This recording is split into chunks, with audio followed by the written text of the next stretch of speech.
Most criminals are arrested for petty crimes like theft, assault, trespassing, selling illegal substances or similar, minor infractions that land them in prison for a short time, or cause them to be slapped with a fine. But there are some scary people who are on the wrong side of the law, that upon getting caught, now face a slew of charges due to the heinous and scary crimes that they have committed. Number 5. Jonathan Wignall was portrayed by the media as a successful businessman, festival owner, and loving husband, when in reality he was actually a dangerous and scary person. But he has now been ousted for the obsessive and controlling person that he really is. Wignall is known for being the ex-husband of ITV weather presenter Ruth Dodsworth, and the owner of a Welsh nightclub called Escape, which was so popular during its heyday that it branched out into its own music festival known as Escape into the Park. But in April of 2021, the man's true nature was revealed for all to see when he faced charges of coercive and controlling behavior and stalking at his trial in Cardiff Crown Court. The couple's relationship started like any other when they met in 2001, a year after Dodsworth started her job at ITV. The following year, they were married, and all seemed to go well until 2010 when they moved from Swansea to Cowbridge in Wales. Dodsworth's career was going well, and she had become the main breadwinner while Wignall's nightclub business was going under. In 2016, family members saw him push his wife over, causing her to fracture a rib, and on another occasion, he was seen pushing her and grabbing her by the neck. His obsessive behavior escalated to the point where he would phone her incessantly while she was at work. He would open and read her mail and stand outside the door when she was using the bathroom. When she decided not to go home after her shift on the 17th of October, 2019, he called her 155 times and threatened to take his own life if she didn't return to the house. He was arrested on suspicion of harassment and released on bail. But shortly after, police found that he had placed a tracking device on Dodsworth's car, which was linked to an app on his phone and laptop. They would also discover that he was receiving alarms via the app whenever Dodsworth was on television. She would also later find out that he had pawned her jewelry and had taken out loans in her name, leaving her with a mountain of debt. He was sentenced to 3 years in prison and was given a restraining order, prohibiting him from contacting his ex-wife. Number 4. When Officer Hannah Millington ran Theotis White's name through a criminal database in Honolulu, she got a hit from Hawaii telling her that he was a wanted criminal. After further investigation, it was found that White was one of Honolulu's scariest people and most dangerous fugitives, and so he was immediately taken into custody. A Herald and Review check of Crime Stoppers Honolulu revealed that White had an outstanding bench warrant in his name for a crime dating back to the 17th of July, 2019. The report states that a man was driving westbound on H1 freeway near an off-ramp in Honolulu when he noticed another vehicle pulled up alongside his. He told police that he saw the driver, who was Theotis White, waving a firearm in the air, and he immediately sped up in an attempt to get away. But White aimed the weapon at the victim's car and opened fire, hitting the driver multiple times. The man would survive the attack after being treated at a local hospital, and police launched an investigation. Thanks to witnesses at the scene, they learned who the perpetrator was, that he had 2 prior convictions, and that he was known to frequent the Honolulu area. Sometime later, White was driving his car when he noticed a patrol car behind him. He panicked and tried to flee at high speeds, with officers giving chase, soon joined by additional officers. He ignored police's sirens and requests to pull over, driving through stop signs and red lights as he tried to make his escape, causing police to break off their pursuit for fear that he may be a danger to the public. They continued to monitor his vehicle, however, and soon he lost control of his car and ended up striking a curb near an intersection of North Union Street and West Leafland Avenue. He jumped out of his vehicle and attempted to escape on foot, but he was soon chased down by police in the front yard of a house in the 100 block of West Packard Street, where he was finally arrested. A canine unit was brought in to search his vehicle, and it was found that White had prescription medication belonging to someone else in his car. The name had been scratched off the bottle, resulting in a charge of possession of a controlled substance being added to that of attempted murder. He was taken to the county jail, where he was held on a bail of $5,000. Number 3. Ridwan De Gea is not only considered to be a scary person, but he has been described as the most dangerous criminal in the Netherlands. He's listed on Interpol for his connections to serious organized crime, but he was arrested in Dubai in December of 2019 when he attempted to use his real passport to enter the country. De Gea is the leader of a gang that calls themselves the Angels of Death, one of the biggest organized crime syndicates in the Netherlands. He was wanted for an array of crimes in Africa and Europe, but he had always been able to evade police by using different aliases.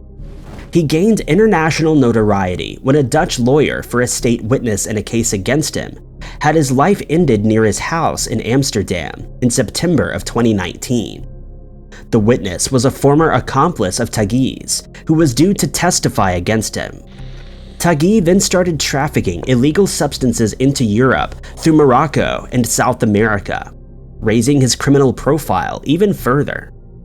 Conversations between De Gea and one of his accomplices, Saeed Razouki, were monitored by police in Holland, who described him ordering the killing of competitors as casually as if he were ordering coffee.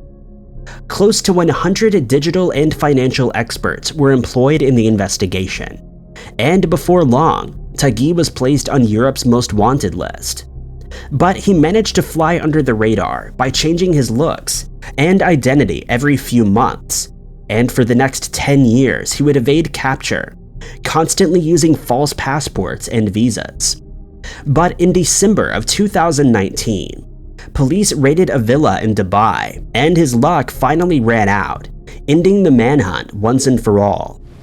He has been charged with murder, including that of his own brother-in-law, as well as illegal substance trafficking, and is currently being held at a maximum security prison located in the southern Netherlands. It's expected that it will be a very long time before he's released from prison, if ever. Number 2. Raffael Imperial is yet another strange person who has been tracked down and arrested in Dubai after being wanted by Interpol. Both Interpol and Italian authorities had issued red notices against him, and he was finally caught after it was discovered he was living under an assumed identity. Imperial was considered to be one of Italy's most wanted criminals, as he was the kingpin of an organized crime syndicate called Camorra. The group was in the business of controlled substance trafficking, as well as trafficking of weapons across international borders, sparking the interest of Interpol, who played a major part in his capture. Born and raised in the Italian city of Naples, Imperial has been involved in the group since his early childhood, and would eventually become one of the country's most infamous criminals, even before becoming the leader of the Camorra syndicate. His accomplice, Raffael Imperial, was arrested at the same time as Imperial, and was described as the one responsible for plotting assassinations and executing killings with the use of the same unlicensed weapons that the group was trafficking. The two men had been placed under close surveillance by the General Department of Criminal Investigation, who employed elite investigators and state-of-the-art artificial intelligence technologies from the Dubai Police Criminal Data Analysis Center to keep track of their dealings. They found that Imperial was living under the name of Antonio Rocco, and that he was using several vehicles to hide his daily activities. He lived in a house in an isolated area with an overlook, which helped him monitor his property and anyone who may have approached it. He also intentionally failed to register a precise address so that authorities couldn't track him down. But in July of 2021, A special task team raided his home after he had been under surveillance for a week, and he was taken into custody. Police found large sums of cash, luxury watches, jewelry, and other valuables, including pieces of art in the house.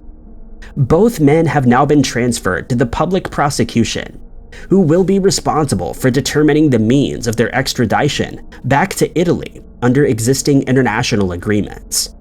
They will face charges relating to organized crime and the trafficking of controlled substances. Number 1.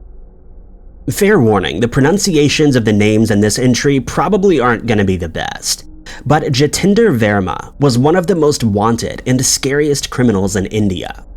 He's been arrested by the Delhi police after he went on the run and was being sought for a total of 7 months. Verma was wanted on a slew of charges that included snatching, robbery, assault, extortion, running liquor, and illegal substance racketeering. Added to that are charges that he was running a cable network in West Delhi under threats of violence. His first arrest came in 2011 when he was found to be in possession of a crudely made firearm, and upon his release, he became involved in more serious crimes such as robbery. But his main charge is one of attempted murder. On the 11th of December, 2020, Verma and some of his accomplices used illegal firearms in an attempt to end the life of a Delhi police head constable. Verma had made it known to his fellow criminals that he had an issue with the constable and wanted him taken care of. When the officer was struck down, a friend attempted to come to his rescue, but he was promptly beset upon by Verma's associates, who attacked him with sharpened blades. Both men would, however, survive the horror story. Following the attack, he went on the run and has been sought by police since. Then, on the 5th of January 2021, Jatinder, along with an accomplice, Jatinder Verma, were spotted driving recklessly in South Delhi. When they were ordered to stop by a constable, they ignored him and decided to run him over, though he also survived the attack. Police would then learn that the men were somewhere in the vicinity of an area called Transport Nagar. A trap was set up, and after the men were spotted, they were taken into custody. A charge of evading arrest has also been added to their case, along with a second charge of attempted murder, concerning the officer who was struck by their vehicle. The two will now face 37 varying charges, bringing an end to their long and sordid history with law enforcement in India. Thank you guys so much for watching. If you liked this video, be sure to hit that like button. Also, don't forget to subscribe and click that notification bell to keep up to date with all of our future uploads. But I've been Ty Knots, and I'll catch you guys in the next video.